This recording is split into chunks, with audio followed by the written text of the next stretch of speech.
All right, let's talk about something most of us live through but almost never really break down: the anatomy of being average. We're going to get to the bottom of a simple truth that excellence isn't something you're born with, it's something you choose. It's this question that kind of haunts you, right? Maybe it pops into your head late at nights, or when you see somebody else really crushing it. You look around, you look at your own life, and you just wonder, why do so many of us get, stuck? Why don't we become more? And the answer? It sounds way too simple. It's because being average is comfortable. It's the easy road. It's what you know. It's predictable, and honestly, it doesn't really ask for much. But here's the thing about that comfort. It is unbelievably dangerous. It's this quiet, cozy trap that just slowly drains away all of your potential. And this is so important to understand. Nobody wakes up and says, you know what my goal is today? To be totally and completely average. No one actively wants that. It's just the side effect of a million tiny, seemingly harmless choices that we make day in and day out. Hey, if you're getting this, make sure to subscribe to Behind the Obvious. Okay, so first up, let's dive into the biggest, most tempting reason we stay average. We'll call it the comfortable trap. This trap, it's not some giant cage that just drops on you. No, it's built brick by brick with our daily habits. Hitting the snooze button again, doing just enough at your job to get by, always picking the easy option over the one that's going to challenge you. Alone, they seem like nothing, but together, they build the walls of your comfort zone. And that's the real problem, isn't it? The comfort zone feels like a shelter, like this safe place where you can't fail. But it's also a desert. Growth, real growth, requires struggle. It needs some discomfort. Nothing amazing has ever grown in the soil of just enough. All right, let's look at the next piece of the puzzle that keeps people average. It's the big lie we tell ourselves to make staying comfortable feel okay. It's the illusion of time. Oh yeah, you know this one. We all do. It's that classic promise of next week. The idea that some future version of you is magically going to have all the motivation that you're lacking right now.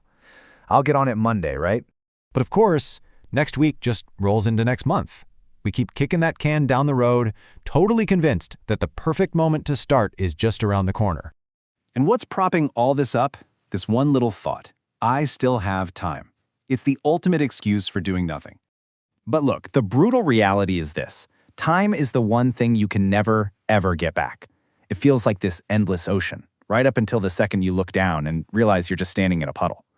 That someday we're all waiting for, it never shows up. So we've got comfort, and we've got the illusion of time. But what's really going on underneath all that? There's something much deeper, much more powerful driving this. It's the fear we don't admit. And I'm not talking about, spiders or being afraid of heights. I'm talking about a fear that's way more personal. The terrifying fear of giving something your absolute all and finding out that it just wasn't good enough. Think about what that really means. It's the fear of messing up in front of everyone. It's the fear of what your friends or family might think if you fall flat on your face. But the biggest one, the one that really gets us, it's the fear that you'll pour your entire heart into something and your absolute best just isn't enough. So, without even really thinking about it, we make this trade. We look at that terrifying risk and we decide, you know what? It's safer to just not try. We choose the guaranteed safety of average because we're too afraid of the risky chase for excellence. And today, there's a whole new layer to this trap, a really powerful way to numb that feeling that we should be doing more so we don't even have to face the fear. This is the distraction deception. And hey, if this is hitting home, do us a favor and subscribe to Behind the Obvious. I mean, just think about it. We have these powerful numbing agents right in our pockets. That endless, mindless scroll on social media, the next video that just automatically starts playing, that constant buzz of notifications, it's all designed to keep you busy. And that's the twisted genius of it, right? You don't get a chance to feel that little nagging voice in your head telling you you're stuck because your attention is always somewhere else. You're not actually going anywhere, but you're so distracted you don't even notice.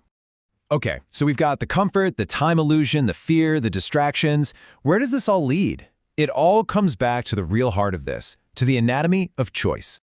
This right here, this is the absolute heart of it all. The distance between being average and being excellent, it's usually not about talent. It's not about ability. It's about commitment. It's the failure to ever truly go all in on something. So this is that moment, that fork in the road, when things get uncomfortable, when the initial excitement is gone and it's just plain boring, when the work gets really, really hard. That's the moment of choice. The person choosing average, they look for the exit. The person on the path to growth, they do just one thing. They continue.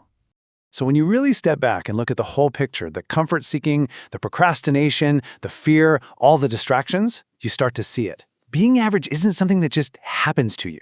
It's not an outcome you arrive at by accident. It's a choice. That's it.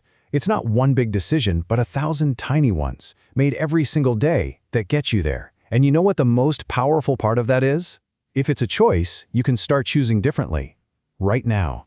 And that choice, well, that is what's behind the obvious. Thanks for digging into this with us. Make sure you're subscribed, and we'll see you on the next one.